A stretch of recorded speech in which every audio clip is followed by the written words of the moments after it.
Hi, I'm Tanisha Collins from Future Men and Fatherhood, and you're listening to Kneel Before Pod. Kneel Before Blog presents Kneel Before Pod.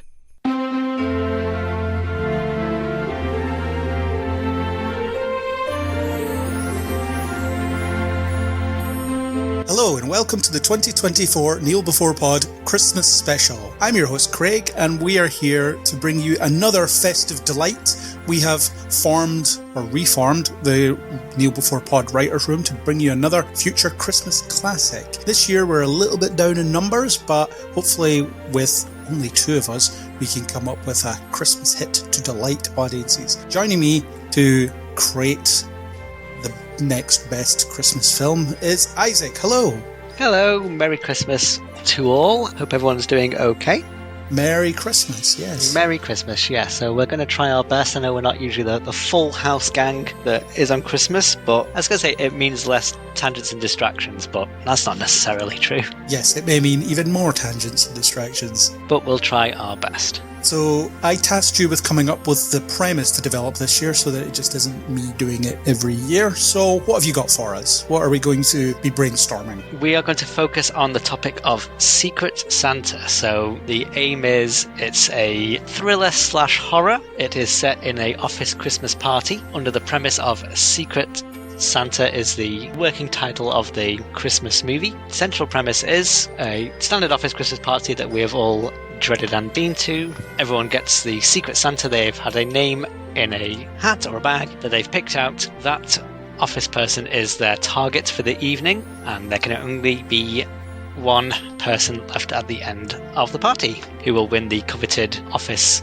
thing, the MacGuffin that we'll have to figure out as part of the discussion. Or they get to go home. Or they get to go home, or they get to leave early on the Friday or something. We can decide what the reward is.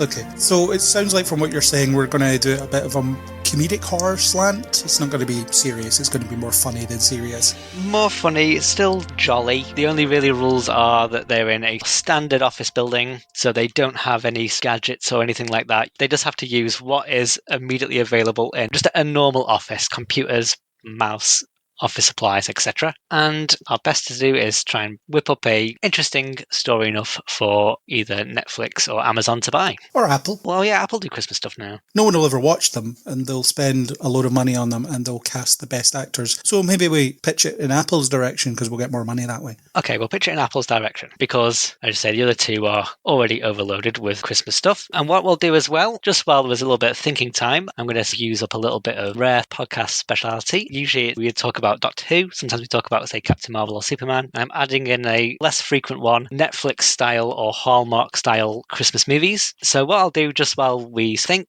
give Craig a bit of time to think, is I'm very, very quickly going to cover the two Netflix 2024 Christmas releases, speedy reviews, just so we can stay a little bit relevant and up to date in what is coming out on streaming as well. Is there only two Netflix Christmas movies this year that they released?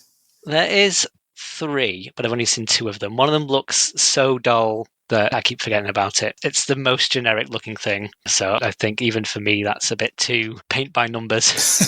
So spoilers for Hot Frosty and The Merry Gentleman, both from this year. Hot Frosty is the one where a snowman comes to life and he's a hot guy with abs.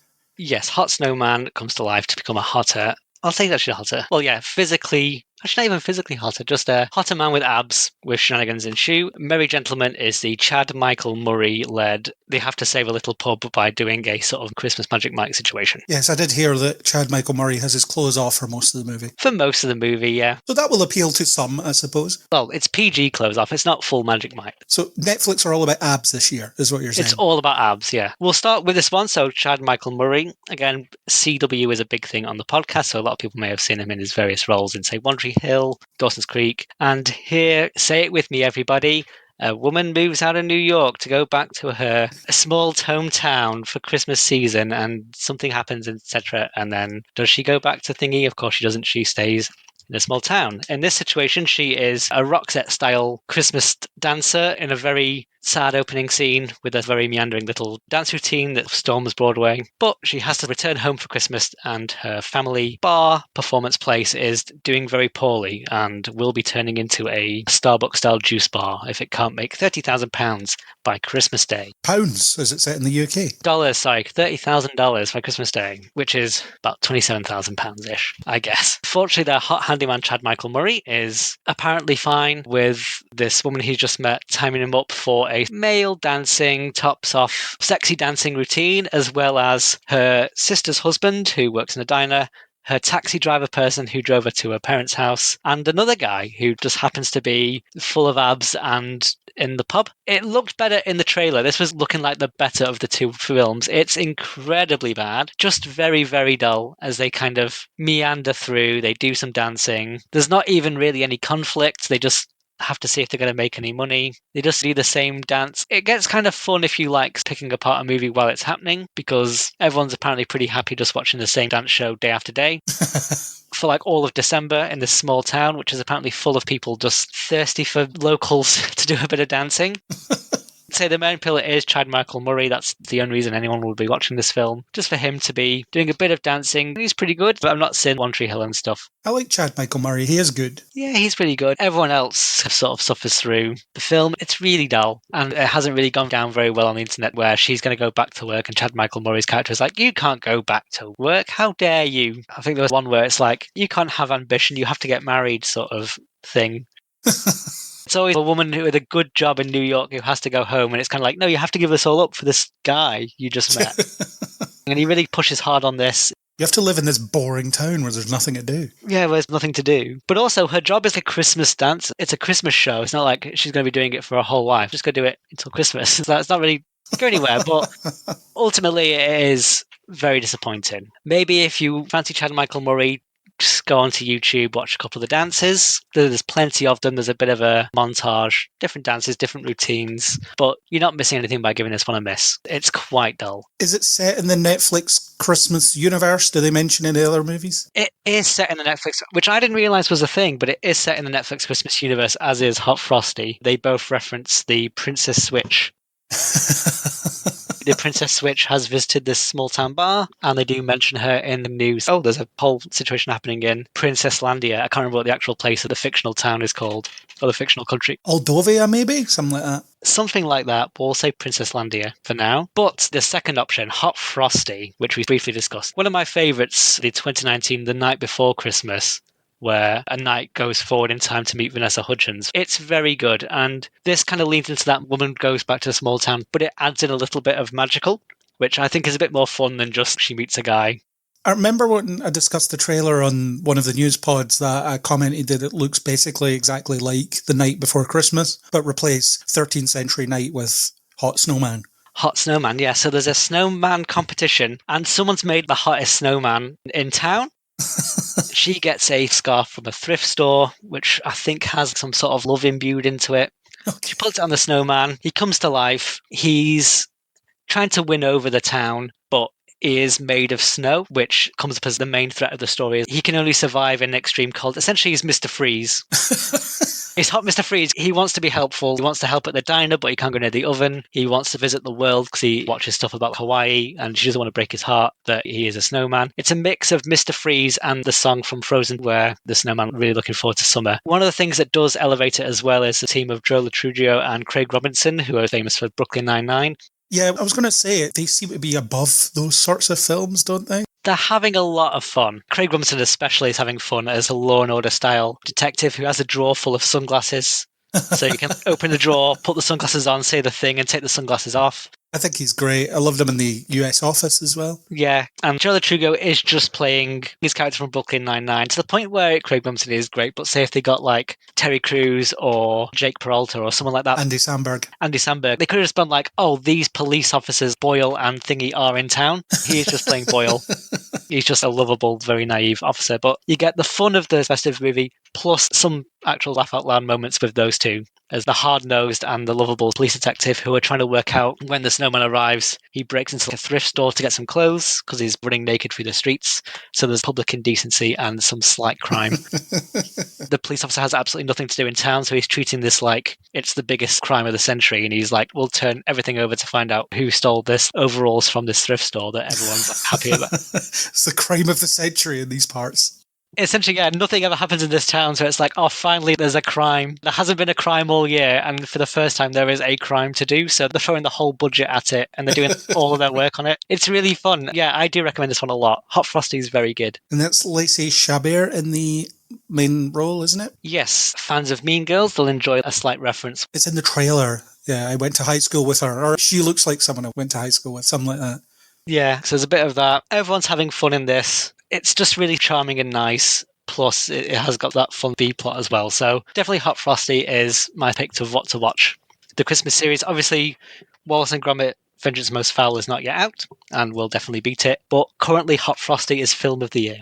Okay, and there's another two that I know of. There's the Lindsay Lohan one, Our Little Secret, which is, I guess, out and I haven't seen. Meet Me Next Christmas is another one. Yeah, Meet Me Next Christmas is the one that I'm really struggling. From the trailer, it's that she has to meet someone. She's like, oh, I'll see you next Christmas at this particular concert. So she hires a guy. I can't remember what the thing is. He has to set up this perfect thingy. Is she going to fall in love with the guy who has to sell it up? Yeah. When you can't get through the trailer for one. I'm not going to get through the film of this. This film's going to be almost 90 minutes. Like, I can't be bothered. It's Christina Milian in that one. And there is another one that isn't out yet that's coming out on Netflix called Carry On, which is Taron Egerton in an airport with Jason Bateman manipulating him. Okie doke. Which seems to be Die Hard-esque in that it's set at Christmas, but doesn't necessarily need to be set at Christmas. It'll be out by the time you're listening to this, probably. Yep, so also get that lift. But of the two paint by numbers Netflix-style dumb Christmas movies, big thumbs up for Hot Frosty and big thumbs down for The Merry Gentleman. Is Vanessa Hudgens just done with these now? She won't do them anymore. I think she's done with them. There's only so many princesses they can have. Well, she did 4, 3 of which were the same character, and then 1 of which was a different movie. She did, yeah. She was herself, she was her princess double, and then she was her criminal triplet, and they had to do a heist. Very shallow gene pool in that family, isn't it? They all look like Vanessa Hudgens. Very, yeah. I thought they were going to do a prince switch, or the love interest to be another version of him or something, but I think they're giving the Princess Switch a rest. But she did The Night Before Christmas, which isn't connected. She did Night Before Christmas, yeah. So that was really good, but for now, I think she's taking a little bit of time off. Fair enough. We'll see where she turns up next. So let's get to our movie that we're going to do then, our thriller. I was doing some thinking while you were reviewing those 2 Christmas movies, so thanks for recommending and not recommending, in one case, to the audience, those things. So one thing I was thinking is, should there be an overriding bad guy that's controlling this situation, that's setting up this Secret Santa death game? I guess, yeah, someone has to be in control of the death game. There needs to be a mastermind, doesn't there? So would that be just a team leader, or would it be it's come from a head office situation and they're using that as a lie? I would quite like it to be a commentary on corporate America. So it's the idea of your bosses really don't care about you. So it is a corporate executive or something that's setting up this death game just for their own benefit. So maybe they're in a penthouse office watching cameras for a lot of the film, watching what's going on here. Yeah, it could be a little sort of Squid Game-ish style where they're watching them all. We'll get to casting later. No problem. One came up while we were discussing those other 2 movies as a slight fun kind of B-plot situation, which is perhaps in this office, someone has gone back to their hometown, just away from the busy office of the city, and they're like, should I stay at this hometown or should I go back to my office? And everyone's like, no, everyone in your office, you remember you told them about how everyone's going to kill each other? You should stay here with this hot mechanic. Do you know, this situation is like, no, please do not go back to your hometown. You'll get killed in a Secret Santa game. Just stay here. It's like, no, I should go back and become I don't know. That would only work if they're trying to help from the outside in some way. I was thinking about that. Is it better that they are surprised, or did they know in advance? Have they had any prep time? Or is it just like, welcome to the Christmas party, it's a lock-in, you have to kill your way out? Yeah, I think it should be a surprise. I don't think anybody would willingly go into that. Yeah. Otherwise, nobody go in. What if they said there's going to be pizzas? There'll be pizzas. There'd be pizzas. Yeah, there'll be food laid on because it's an office Christmas party. So yeah, I think the first, say, 20 minutes of the film should just be a fun party atmosphere. Yeah. So we have a big Christmas party with drinking and music and games and stuff like that just to set the mood. Yeah, we need an office creep who's probably fancies one of the other workers. They're not quite taking the hints. We need a job's worth. Someone who's mega corporate, yeah. Who's mega corporate? Trying to think of the other sort of people you get in the office. Someone who's just there for the paycheck. Someone who's there for the paycheck. Maybe someone who's an apprentice. The intern. Oh yeah, an intern. Yeah. And a team leader who's trying to get everyone kind of happy, but is struggling because they have to try and kill each other. Okay, so how many characters do we need here? Probably 6. Let me take notes here, just to keep us right. Right, so what character types did you say? So you have the brown noser, shall we say? Yeah, first I think we need who's the character that we follow, the kind of person that most likely either win. Who's the audience character of this? I think the one who's just there for the paycheck. Okie doke. I think he's or she, we don't know yet, but they will be our audience character. Our audience surrogate, because they're most likely to be the most normal, right? Yeah. We'll have the intern, manager/supervisor. Yeah, that's 3. Creep, intern, audience character, manager. Maybe someone who's worked there for like 30 years. So the lifer. The lifer, who's probably taken part in this before and just never really brung it up. Been a few of these. I was like, oh yeah, I've sort of killed my way through quite a few of these at Christmas parties. And then overseeing, we have the executive. And the executive. Yeah. So what we have is we have the brown noser. The job's worth is another term for that. Basically the climber. Oh, I'm going to add in a 7th character. Okay. Someone who doesn't work in the office. Maybe someone's brung a date. Or maybe the pizza person is still there. Someone who doesn't belong there. Someone who has literally no idea how to get around. Doesn't have the lanyard for the door. Someone who's really just an outsider who should absolutely not be at this office party. Who just kind of snuck in because their mates got them in or they thought they'd get some free drinks. The delivery guy. I think the delivery guy is good, yeah. Yeah, we'll go with the delivery guy. The pizza guy's still here. They just happen to be stuck in when the shutters come down or whatever it is. And they got their big Just Eat bag on them. They just don't take it off. They just got it on them because the company makes them pay for it. So they're like, oh, I don't want to lose it. It's like $50 or whatever for this. Okay, our character list are, we have the brown noser / Jobsworth, the person who's just there for the paycheck, who will be our point of view character, and probably the final survivor. Shima the survivor, yeah. The intern, who is just there for work experience. Yep. Doesn't want to die. The manager / supervisor, who may or may not be disillusioned with the job. We can discuss it. The office creep, so just this sex pest that bothers people. The lifer, someone who's worked there for years and may or may not have been involved in some brutal games in the past, is just kind of beaten down and resigned to it. It's just, yeah, this is going to happen every couple of years. I don't even know why I come at these things. And the pizza delivery guy, who just gets stuck in with them. Yeah, he's stuck in there. And then overseeing it all is the executive in a penthouse office watching cameras and taking delight in watching all the characters kill themselves. So it's a bit like Saw in a way. Kind of. I was thinking also it's like the menu of Ray Fiennes film where he's sick of doing this. He's just going to eat everybody. Or Cabin in the Woods as well. A bit like that. Yeah. Yeah, that kind of vibe, that kind of controlling thing. So the first 20 minutes of our film-ish, it's probably going to be a tight 90, maybe 100 minutes, just because it doesn't need to linger on for any longer than it needs to. For casting purposes, is this set in America or the UK? Yeah, I would say the US, because that corporate rat race thing is very prominent. Okay, so we'll try and cast more American actors. Well, it doesn't have to be American actors, because you can have UK people working in America. But yeah, I'm picturing a New York high-rise.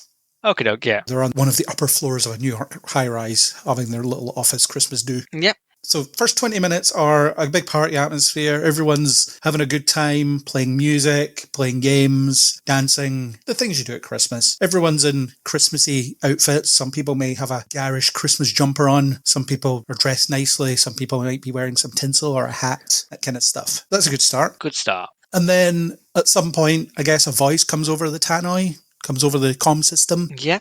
Announcing, welcome to your office Christmas party. We're going to play a game. That game is Secret Santa. You will draw a name out of a hat and you have to kill that person. So it's a bit like Among Us, I suppose, isn't it? In a way. Kinda, yeah. All the doors, it's lanyard doors, but they've all been locked down. Yeah, so they're stuck within the confines of the floor that they're on. Yeah, they're on the floor. They have access to the supply room, the printer area.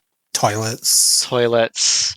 There's probably a little kitchen they can use, but it doesn't have any cutlery in it. They can use the mugs or the hot water or whatever someone's left in the fridge. Might be a spoon. Yeah. Well, we'll give them the cleanest supply, so then we can have access to, say, rat poison, bleach.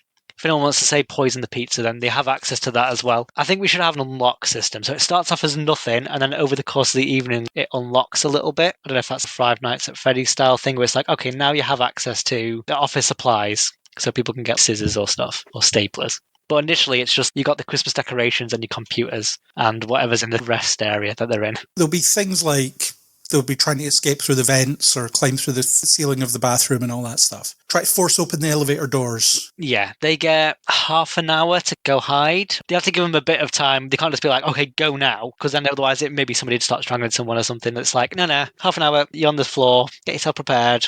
The games will commence. Here's an idea. Maybe once they come in, there's a pile of Christmas hats that they all just put on because it's fun, it's an office thing. And the voice reveals that if they tell the person that they chose, then the hats will kill them or something. Yeah, it's like the Suicide Squad. There's a bomb in the hat and the hats won't come off. They've got a clamp in them or something. Yeah, something like that. And they can't take the hat off because, I don't know, why wouldn't they be able to take the hat off? It just sticks to their head in some way. It's stuck to their head. It's clamped to their head.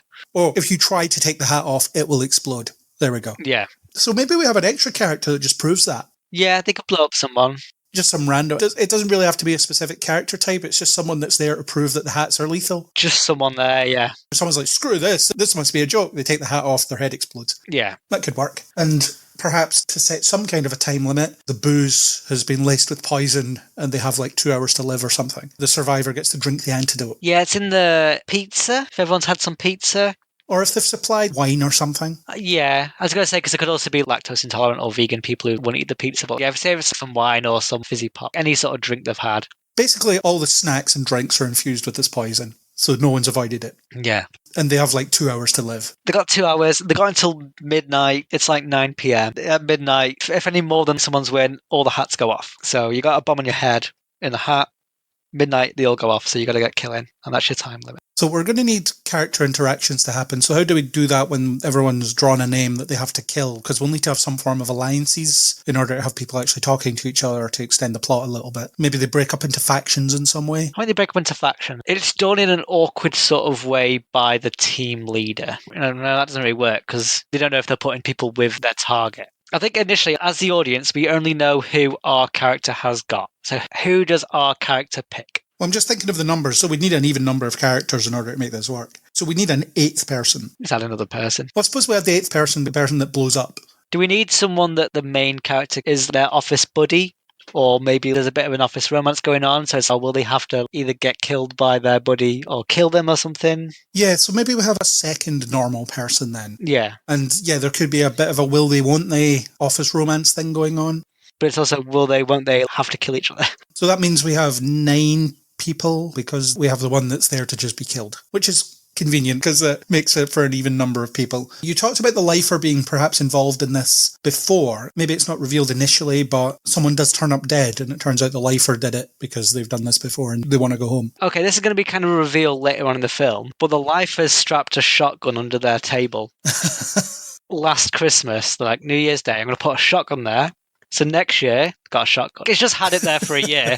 No one's noticed. And at some point, say the main character has to hide under their table and they look up and there's just a sawn off shotgun just duct taped to the table. It's like, oh yeah, they knew this was coming. There's like throwing knives and they just arm themselves to the teeth and it's just under one table. For a bit of the end, we can have a bit of a fun. They just blast somebody or something. It's sort of like Hot Fuzz style. Yeah, so the lifer could have a shotgun under his desk, but they'll also be able to kill someone other ways, because obviously we're going to have to pick people off one by one. So my thought is the lifer kills the brown noser in some way as a first death. Yeah.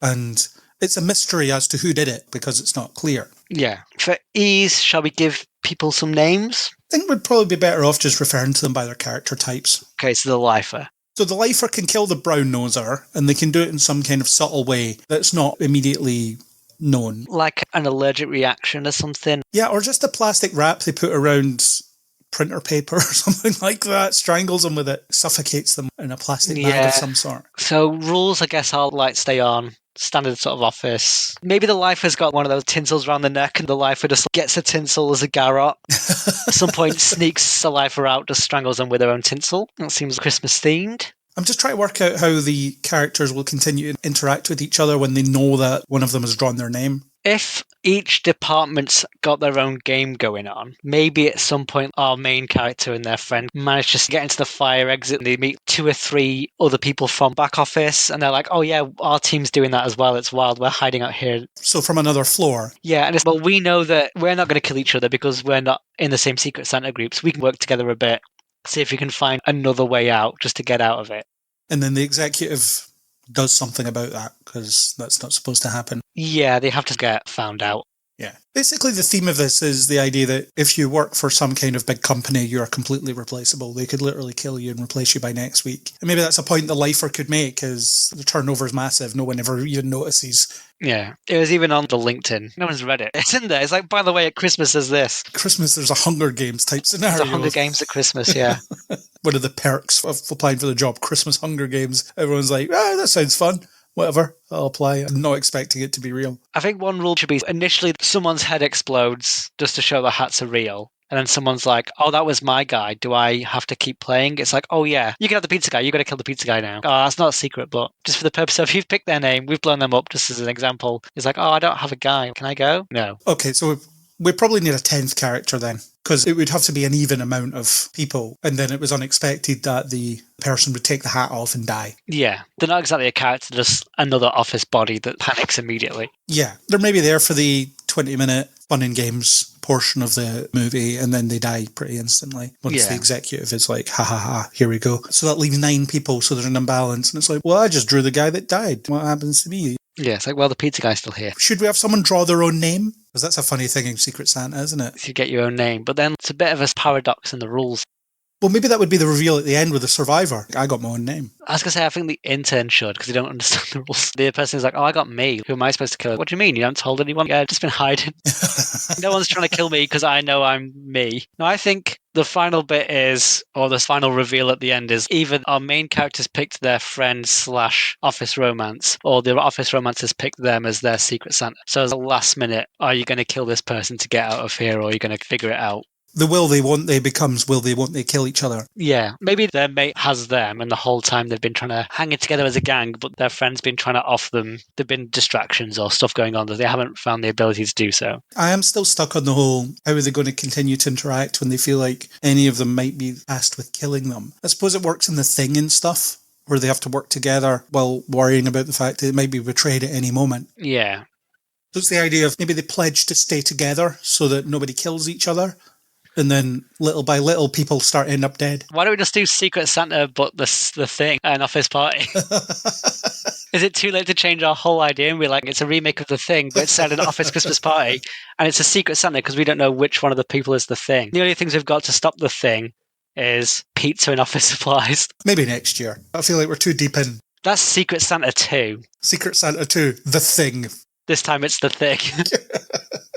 It starts, it's a visitor from the Norway branch of the office. Someone's like, don't let him in. Oh, it's just a guy from Norway branch of the office. It's fine. They bring a dog. Yeah, he's got his dog with him. We'll lock it up with all the other office dogs. It arrives in by helicopter. I like that idea, but we're too far into this generic holiday horror. We're too far in. Oh, we didn't think of a better idea. Fine. But I do think the idea is sound, actually. They all agree to stick together so that no one kills each other, and they'll try to work on escaping. Yeah. But what you get is the executive keeps laying pressure on them by threatening them and things like that. So what happens is people just crack as the film goes on, and people end up turning up dead. One of them, the executive, offers them, they've been trying for a better position. And it's in the hat, is like, well, you know, we're going to free up the senior something position. It's this much a year. You know, you've been trying real hard to get this job and it's what you want. And all you have to do is, the overall thing is kind of whispering to some of them. I think, yeah, if we have a team of 4 that agree to kind of work together. On that, then, that would make sense if the brown noser gets approached with promises of a promotion. Yeah. And maybe the brown noser kills the manager because he wants the manager's job. Yeah, but the brown noser doesn't have the manager as a Secret Santa.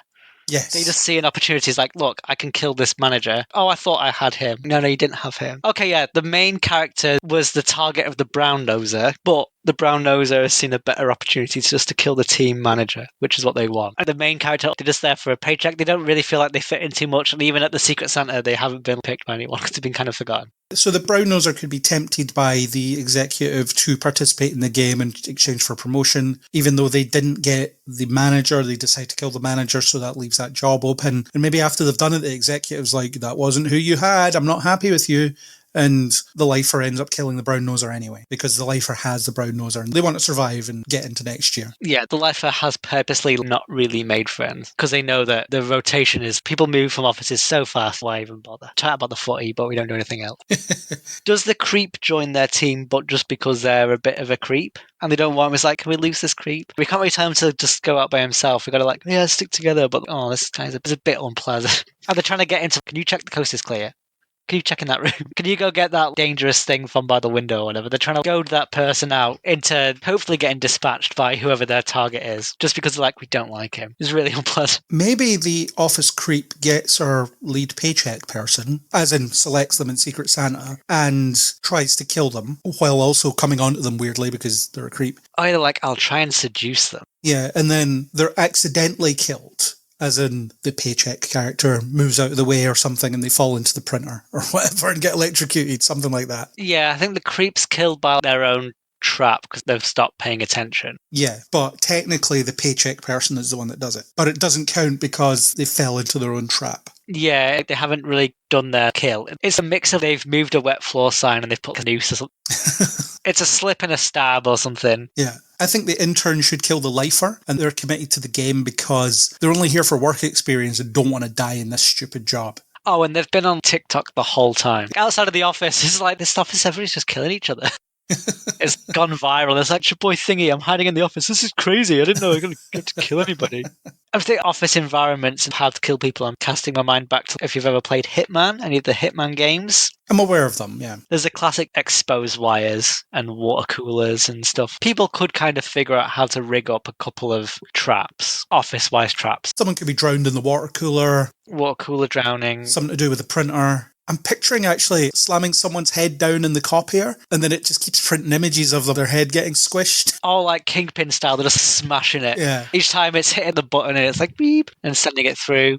Yeah, and a picture comes out of their head getting more and more squished. Yeah, it's just horrible guts and horrible stuff everywhere. Yeah, that's a good one. I'm trying to think of a sort of Rube Goldberg style. It's a thing that traps a thing that traps a thing. I think using some kind of plastic wrap or whatever to strangle someone would work.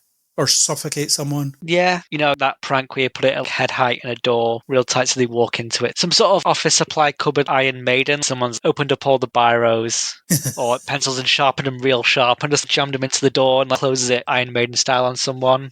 There's classic stuff like throwing them down an elevator shaft. Yeah, there's the coffee machine, the coffee area that's boiling water. Maybe instead of drowning the water cooler, they'll push into the top of the coffee machine so it's a bit more gruesome.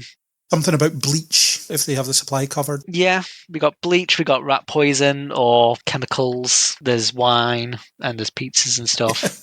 And also there's like scissors and stuff, but I'm trying to think of less obvious, more silly. You're thinking like Daredevil, where Bullseye's using office equipment. Yeah, like in the Daredevil fight where it's just throwing people's dress balls at each other and monitor screen. But yeah, I quite like the idea of them slowly turning on each other. They resolve to work together, and maybe there's some kind of earpiece situation so that the executive can whisper in their ear and make threats and promises and all that. Yeah. Someone has like a Hot Toys or something, you know, when people have like the cubicles and they decorate them, or we have a framed picture or something, or like a little dumb thing. Maybe they've got like a football trophy or something that they can use as a weapon. Need to do something with a rubber band ball. Rubber band ball. You know, in those videos where if you put loads of rubber bands over a watermelon, it explodes. Maybe like one person's tied someone down and they're just putting more and more rubber bands on this guy's forehead. Oh, that sounds great.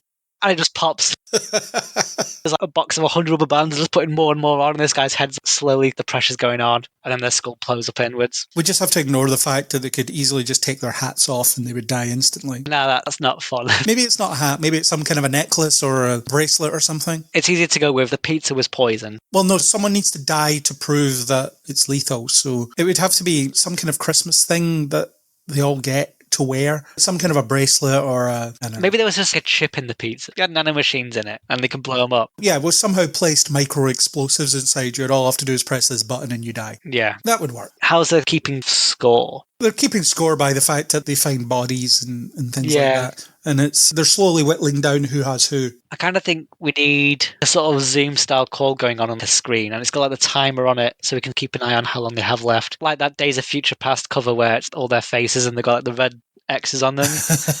In the background, there's a PowerPoint-style made presentation, but it's keeping score. Yeah, it's one of the screens, one of the wall boards or something. Yeah, it's on a wall board.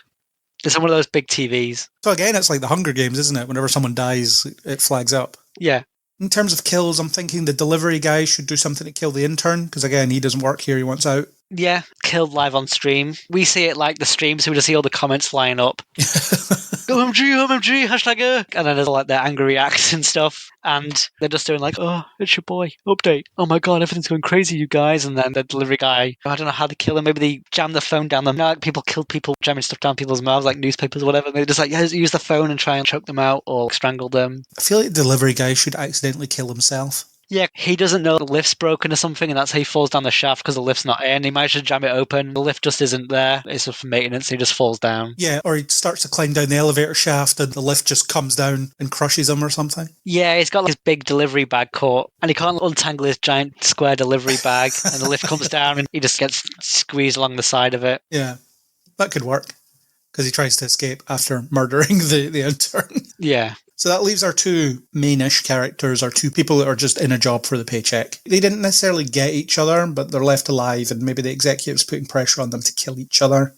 but they just want to escape. So the executive's killed by Jobsworth, but they're not supposed to be, they just are. But then Jobsworth's killed. See, I quite like the idea of the executive surviving and the idea that this will just continue. Well, I mean, the ultimate executive, this will continue because the ultimate head people will kind of keep it going. Yeah. Our normal character, you just see them, Happy New Year. Yeah, and there's a new team of people around them. Yeah, they're doing a break the ice sort of thing with 12 new starters. Or it cuts to the following Christmas, and our character that survived is now the team leader and is like, welcome to your office Christmas party. And then the shutters come down. Yeah, they've got the team's chat on their screen. It's like that bit when Samuel L. Jackson's got the Avengers and it's just shadows. It's like a team's chat. They haven't put the picture in, so it's just a blank thingy and it's initiate or whatever. Everything's in place. So it's the idea that our character gets corrupted by corporate America. Our character, in the end, off screen, but explain, they do end up killing their friend to get out. And they stay in the business. I said they're working for a paycheck, but now they're on double their salaries. And that could be a bit of a twist, as in it turns out that they had their friend all along and they're stringing them along, being like, come on, we'll get out of this, we can survive, etc., etc. And then it's a shock when they kill that other person. Yeah, essentially they're using their friend as a canary in a mine. So I've got you around because I know that they were supposed to kill the creep or someone, and then I want to keep you close because I keep sight of you at all times, but actually, yeah, I'm going to kill you. I like the idea that they had their friend all along, and at some point they decided that they were going to play the long game and survive this. So when it's down to just the two of them, they'll lie and say, yeah, I didn't get you. It's fine. Don't worry about it. Someone else killed my guy. Yeah, the main character can say that their guy was the creep who died just by themselves by accident. It's kind of a handy get out for them. It's like, oh no, I'm good. My guy was the creep, but actually their guy was their mate. Yeah, and then their friend had someone... Maybe they were supposed to have the team leader, which the Jobsworth killed. Oh, wait a minute. Their friend could have had them, but refuses to kill them? Oh, yeah. So they have each other. Yeah, we've got each other. We can't do this. But the main character we follow is like, actually, nah, I'm going to do it. The main character's like, no, I didn't have you, when they actually did. And then they string them along until the very end when they surprise them by killing them. I'm imagining them just walking out with this maniacal grin on their face, covered in blood. Just being like, yeah, I won. Yeah, and a nice Christmas song comes on, Michael Bublé one or something. Yeah, or Let It Snow or something. Yeah, it's like, have a holly jolly Christmas. They're going to get the bus or whatever, and they just wipe it back. And then it cuts to 1 year later, and then it's another office Christmas party, but she's the team leader this time, or they're the team leader this time. Yeah. Oh, that sounds awesome. Okay, we're pretty good. What's the next step? Are we casting it? I was thinking about rating-wise. Do you think we should go whole hog in terms of proper R rating so we get decent gore? Yeah, it's R rating because then there's stuff like someone getting their head bashed in. Yeah. It's comedy R, swearing. We get swearing, maybe someone hooking up in the janitor's closet because that happens in horror movies. Maybe the creep's got some weird bathroom cam or something set up. Yeah. And they find it as, we can see people on this, the creeps, they've put a GoPro in. The women's bathroom. Yeah, in like the women's bathroom or something. So it's like, we can see him on this guy's GoPro on their phone. It's usually the rule that in a horror movie, the people that have sex get killed first. Yeah, no one's really hooking up at this office, though. I guess the friends have probably hooked up. They're a secret office couple, and they're like, I'm going to get ready at their place or whatever. And which makes it even more surprising when they kill each other. Yeah, you get a little bit of a post-steamy intro to him. So in terms of casting, I want to propagate the drinking game that goes on this podcast. So I think our lead character should be played by Lucy Hale. Okie doke. She tends to be in films like this. It did feel like a female as the lead. Yeah, plus I kept saying she as we're going. I've cast Camille Nanjiani in this. I don't know if he should be the friend or the job's worth. I feel like he'd make a great brown noser. Yeah. He wouldn't suit being a creep, I don't think. Not really, no. If he's like, I want to get these reports done before year end or something like that. Yeah. I think he could be like that. Yeah. You've gone quite big in terms of casting then. Well, yeah, we might as well. We've got an infinite budget. It's Apple. We can get anybody. It's Apple. We can get anyone. The Overlord character, do they have a voice? Is that a voiced role or... It needs to be someone with gravitas, I think. Initially, when it was, is it America or UK, I was like Derek Jacobi. I had Kelsey Grammer in mind. Whenever I need an imposing voice, I think of him. Yeah, or Niles. I think Kelsey Grammer could do a better job of being sinister than David Hyde Pierce or Patrick Stewart. No, I think Kelsey Grammer. Okay, Kelsey Grammer is the Overlord. Plus, we can really believe that he's a corporate shill stooge guy, couldn't we, these days? Yeah, he's on his money plane. Yeah, that kind of vibe, or his character in Transformers. Is he in Transformers? Yeah, he's in one of them. He's hanging around with Gunface in that movie. Oh yeah, he is in Transformers. Optimus Prime kills him, just casually. So Kelsey Grammer is our executive. Yeah. He doesn't even need to be in it. It could just be his voice. We don't ever need to see him. Yeah, I think it's just a voice. Maybe we see one of those posters. Or we cut to him in the penthouse suite looking at the cameras once in a while, so he doesn't need to be filming for that often. He can film it in his house. Yeah. He just wears his own clothes. Yeah. So the manager. I've been watching a lot of Modern Family, and I think the guy who plays Mitchell, I don't know how old he is, but if you've seen Modern Family, he's the ginger guy with the beard. I haven't. Actor's name is Jesse Tyler Ferguson. Yeah, he looks kind of managerial. Yeah, that would work. He's kind of managerial. He's quite good at being awkward, but very controlling. Who'd be a good office creep? Who's a good creep? I was going to say Hayden Christensen, but I want people that can act. Hayden Christensen with his Attack of the Clones sex pest eyes. I'm trying to think who's just unpleasant. Or who could be believably, I don't think it's overly disgustingly a creep. You don't realise they're a creep until you get to know them. So first you're like, this person's just nice. Then you're like, actually, now they're a bit horrible. You can circle back round to the creep. I'll have more thinking time. Who's the lifer? I think that would have to be an older actor. Yeah. Someone that's been there for years and years and years. Who's kind of mild. And I think we should cast a woman for this because we've got a lot of men. I was going to say, we've got a lot of men. So they're probably mid-50s to 60 kind of age range. Yeah. But not Hollywood 50. I'm just looking through a list of actors. Who plays relatively normal people? I'm trying to think of an American show. Who plays Rots? I'm not very good at celebrities. That's why I was like, we need to figure out A-list because at least I've heard of them. Someone who, when you look at them, they're obviously middle-aged, basically, is what we need. Yeah. I was going to say Ross from Frasier. I don't know what she looks like now. She was recently in Frasier again. She was recently in Frasier again. Does she look like she would have worked in an office? I mean, I guess so. I guess she could do it, yeah. What's her name? Perry Gilpin. She's a bit Hollywoodish. She's 63. Yeah, that'd be good. I think that would be good. Okay, we'll go with Perry Gilpin as the lifer. Yeah. Who else is in Frasier? Yeah, we've got Kelsey Grammer and Perry Gilpin, but they won't share any screen time. Yeah, they won't show any screen time. Okay, the other end of the spectrum, who's the intern? The intern. That should be someone young. Yeah, really young actor. I mean, young and hot. But also can realistically play someone who is quite useless. Not useless, but doesn't know how anything works and can be kind of TikTok-ish. I think this should be a woman as well. Yeah. I'm trying to think of a film that has young people in it. So let's pull up, say, the new Ghostbusters. You would immediately go to Stranger Things kids, wouldn't you? But that's kind of dull. It's kind of obvious. Yeah. What else has kids in it? Do you think we could stretch to someone like Rachel Zegler? No, I'll have to give them a Google. Rachel Zegler is the new Snow White, or she was in Shazam 2.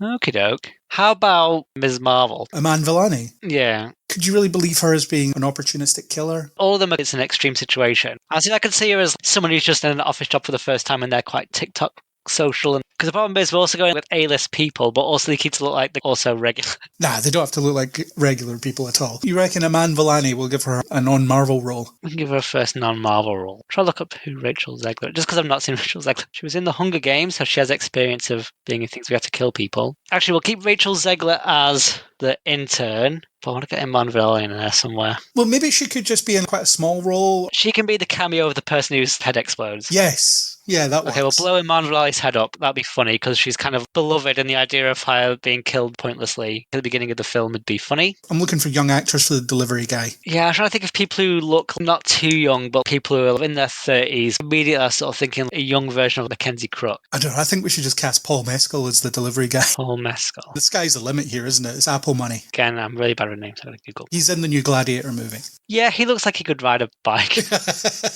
Googled him and I've gone with the third image where he's got a bit of stubble and he's got earrings. Yeah, he could be like a delivery guy. Paul Mescal's delivery guy. Who have we got left? We haven't got the creep yet, and we haven't got the second paycheck character. Okay, yeah. So we have the second paycheck character and the creep. Maybe Barry Keoghan, if that's how you pronounce his name, as the office creep. I think he could pull that off. He could be a creep. Yeah, Barry Keoghan or Keoghan or However you pronounce it. that guy. New Joker is the creep. New Joker / A Joker, whichever way you want to slice it. New Joker / A Joker / the Joker movie didn't do very well, so he's probably not going to be in the movies. And the secondary paycheck character We need a kind of lovable person. needs someone to match Lucy Hale's energy. This is quite a white cast, isn't it? Yes, it is. Maybe we should diversify it a bit. It's a very white cast. Let's take Barry Keoghan out. I don't know, do we really want a creepy person of colour? Okay, we'll keep Barry Keoghan in. We've got a number of cameos we can put. Because you have the cameos time, which will be the section afterwards, and the cameos are the people who work in the other department. Yeah. And that's where we can have a bit more fun. I reckon the second paycheck guy, we could go for the actor who plays the android in Alien Covenant. Oh, yeah. Andy. Yeah. He's good. David Johnson. Yeah, hard work. I'm just checking his age. I know you said Covenant, but it's Romulus. Did I say Covenant? Just in case anyone emails it. He's 31, so that's good. That works, yeah. And Lucy Hale's 35, so that's close. Yeah, that's fine. We have an age-appropriate potential relationship here. Yeah, and they're both good looking, so that works. Is that everyone? Is that the whole gang? I think it is. Not that we're trying to hit any quotas here, but we have a reasonably diverse cast. We've got a few ladies in there as well.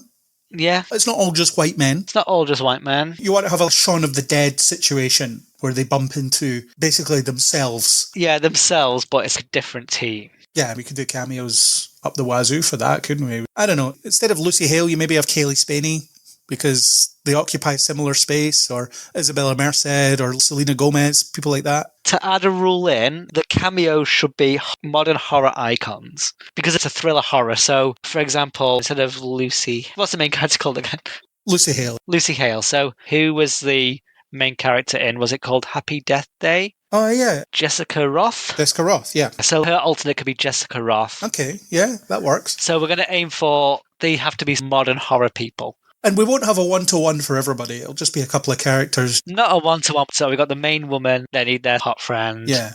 So who would be the David Johnson alike? Who'd be the David Johnson alike? A man who so far I've only seen in a horror movie. I'm trying to think, okay, modern horrors that are currently out. What's the guy in Get Out called? Oh, Daniel Kaluuya. Yeah, Daniel Kaluuya. You want to have him in a cameo.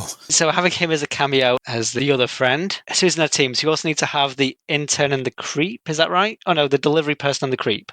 We don't need everybody. Samara Weaving's a good horror person. And you could also have someone like Melissa Barrera, or is Jenna Ortega above a cameo? Jenna Ortega, she'd be the intern alternate, I think. That's a good cameo. I think we need one really famous one. Someone who's really known specifically for someone who's the Terrifier clown or Freddy Krueger. Someone who's famously for this horror icon. So we should get Alexander Skarsgård in there somewhere because he played It. Yeah. One of them could be Alexander Skarsgård because he's It. He could be the creep equivalent then. He could be the creep equivalent, yeah. Yeah, that works. And I don't think we really need any more than that. Nah, just those. Just as a bit of a, look at all these horror people. Yeah, just as a bit of fun for your horror fans. Shaun of the Dead style, they run into another gang, and it's made up of people who are well known for horror or horror thriller roles. Yeah, just in short roles as they pass each other on the stairs or something like that. Exactly, yeah. I'm picturing it being a bit like that bit in Shaun of the Dead where they bump into that other group of survivors and it's just them. Yeah, I think it'd be a bit back and forth. We don't copy that exactly, but it's that sort of idea. Again, it's that corporate homogenization, isn't it? Everyone they hire is the same, basically. Yeah, and it's a good exposition dump. Oh, this is happening all over the building or whatever. Each team, they're whittling it down to one, and the person's the new team leader or whatever. It's a bit like that. I quite like this idea. I think this could work. I think it could be a good, fun Christmas horror. Yeah. You have to have some kind of Christmassy kills in there as well. Strangled with Christmas lights and all that kind of stuff. Yeah, Strangled Christmas lights. Yeah, maybe our kills need to be more Christmassy. I'm trying to think, what's a typical office Christmas thing? Well, there's usually lights up, the tinsel. Yeah, some basic decoration. Someone might have an advent calendar kicking about, or a stocking. Maybe you know how some people put a plastic bag on their head. It's just a plastic stocking or a Santa hat. They just pull over their head. Yeah, they use a Santa hat as a cover instead of putting a bag over someone's head or something. Yeah.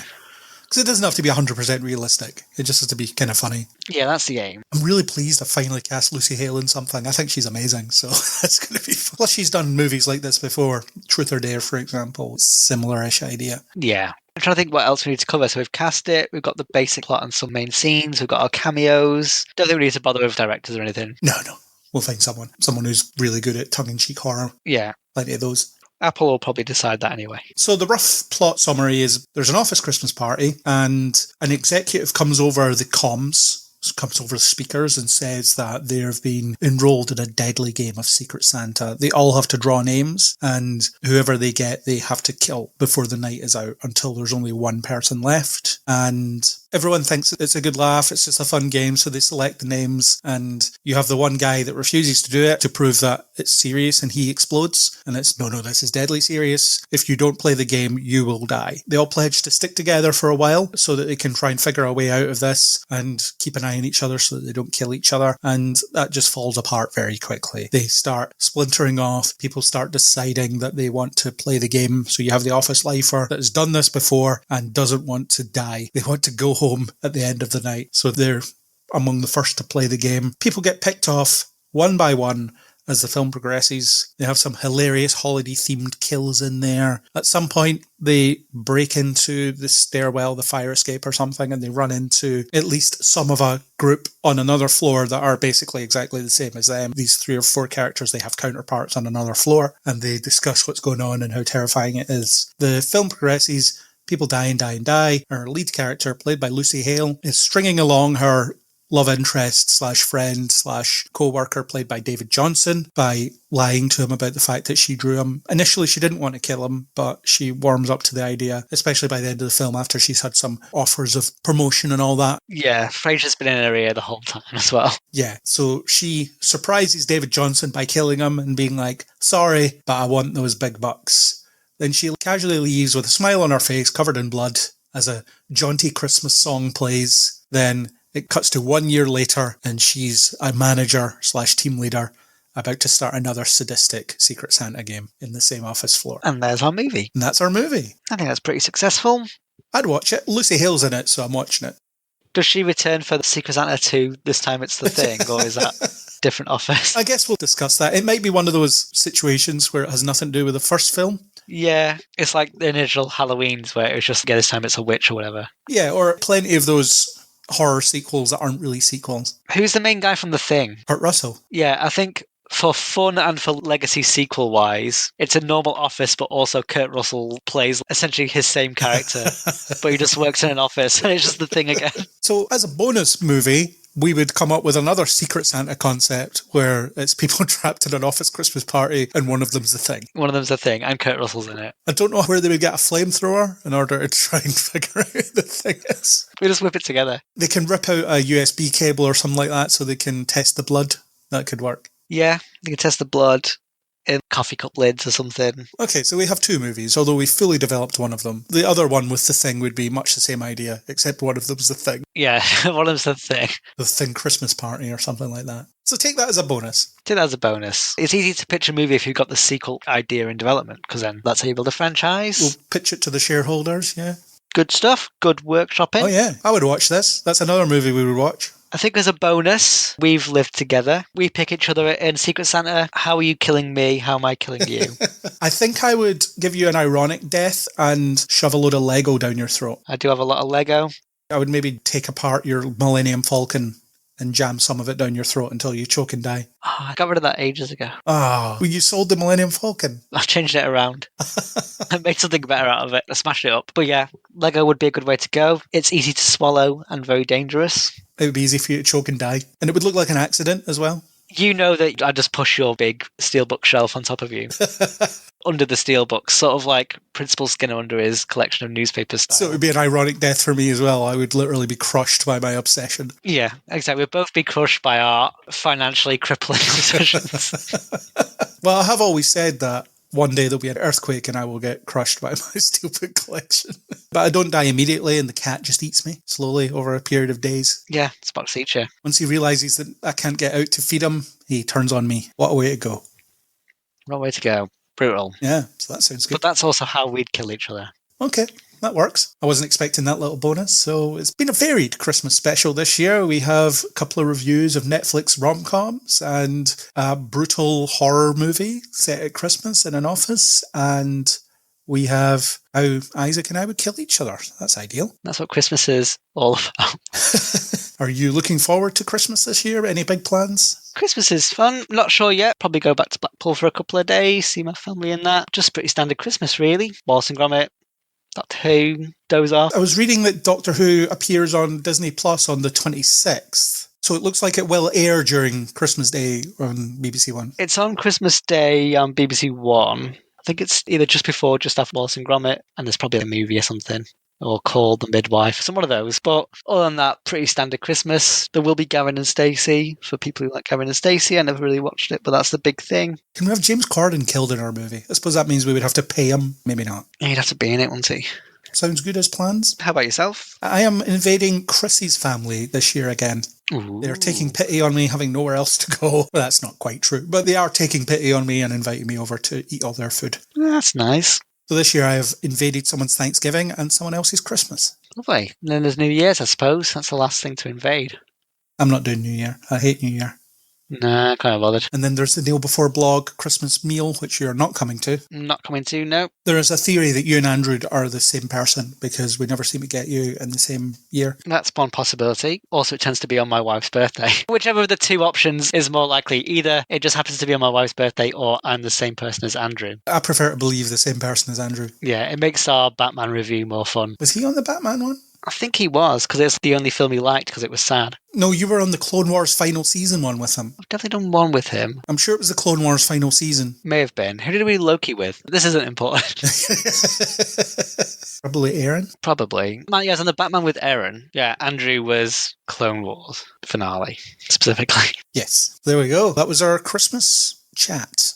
That was our Christmas chat. Very Merry Christmas to all the listeners at home. Yes, Merry Christmas to all the listeners. Hope your holiday period is excellent. Hope you relax, eat a lot of good food. If you're inclined to get presents, then I hope you get everything that your heart desires. I hope Santa, if you subscribe to Santa as a gift delivery mechanism, is very good to you. This was our 2024 pitch for a Christmas movie. So we have an outline for a Christmas horror called Secret Santa. If you like what you heard, please do subscribe on Apple Podcasts, Spotify, or wherever you get your podcasts. If you're an Apple Podcast or anywhere that you can rate podcasts, please do leave us a rating and a comment. And Isaac, how many Christmas stars should the listeners give us as a gift for Christmas? 5 festive stars over Bethlehem. Yes, that's it. Follow the 5 stars. Hopefully they're heading in the same direction. Because there's a meteor shower. If you want to discuss this Christmas movie or previous Christmas movies, Christmas in general, or anything really, you can hit us up on Facebook, Twitter/X, at least for now, or Blue Sky. Blue Sky seems to be the new hotness at the moment. Everyone's using it, so please do join us there. You can also leave a comment on kneelbeforeblog.co.uk, and you can join our community on Discord, where we have an engaged community of, at the moment, a listener. Yeah, but if you like this kind of thing where we just pitch a dumb thing, the Discord would be the place to be. There is chats about anything, and you can make your own Christmas movie, your own thingy movie, and we're more than happy to probably pitch in and derail that as well. And if you donate money, you might get to choose an episode. You may, yeah. Our first donor special is coming as soon as Isaac finishes the artwork. Hint, hint. Hint, hint, it's on the way. For more pitches like this, we only tend to do it once a year, but we can do it more often if listeners want us to. Let us know if you want us to pitch any kind of movie, really. We'll give it a go. For more in-depth analysis of all your favourite nerdy things, interviews, a monthly news podcast, please continue to join us on Kneel Before Pod. And Merry Christmas, everyone! Merry Christmas. Ho, ho, ho.